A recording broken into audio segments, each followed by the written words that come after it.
Hello, my name is Terry Trask. Welcome to Leader Valley's 6th edition of Leader Up. Today, we will explore the practice of building trust by making deposits in the emotional bank account. Our previous sessions have focused on habits 1, 2, and 3. Those are the habits of personal effectiveness, or what we call the private victory. They encompass all things me. Habits 4, 5, and 6, they're all about we. This is called the public victory, and it's all about interpersonal effectiveness. The practices with the public victory, they involve building good relationships. Now, for relationships to work in the long term and be highly effective, they must have a high level of trust. And we build trust in those relationships through something we call the emotional bank account. It's really a metaphor for the level of trust in that relationship with another person. It works much like a bank account.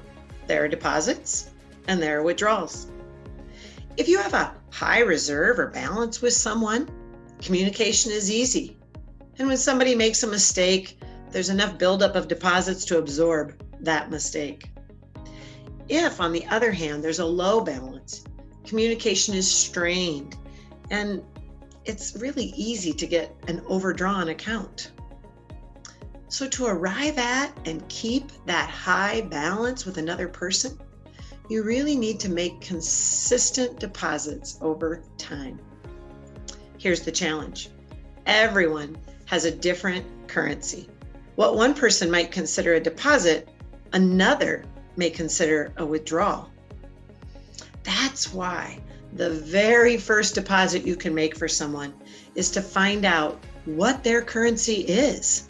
What do they consider a deposit and a withdrawal? You can't assume. If you don't know, ask. Even though everyone's currency is unique, there are some common deposits and withdrawals.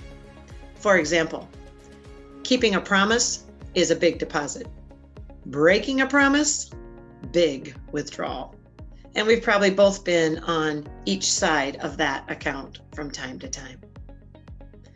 So building our EBA, it really starts with us, our thoughts, our words, and our actions. And we can't take a relationship for granted. The more significant the relationship, the more consistent deposits that we need to make. It's important to build and repair the trust in some of our key relationships. Is there a relationship that comes to mind for you? I encourage you to identify an important relationship where the trust is not as high as you'd like it to be. What would that person consider as a deposit?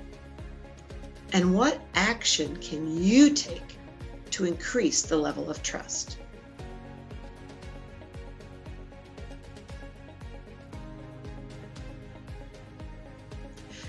Now keep in mind, sometimes the best way to build trust is to simply stop doing things to tear it down.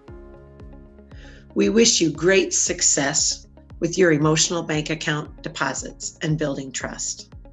We thank you for joining us today, and an extra special thanks to our partners, Franklin Covey, for this content.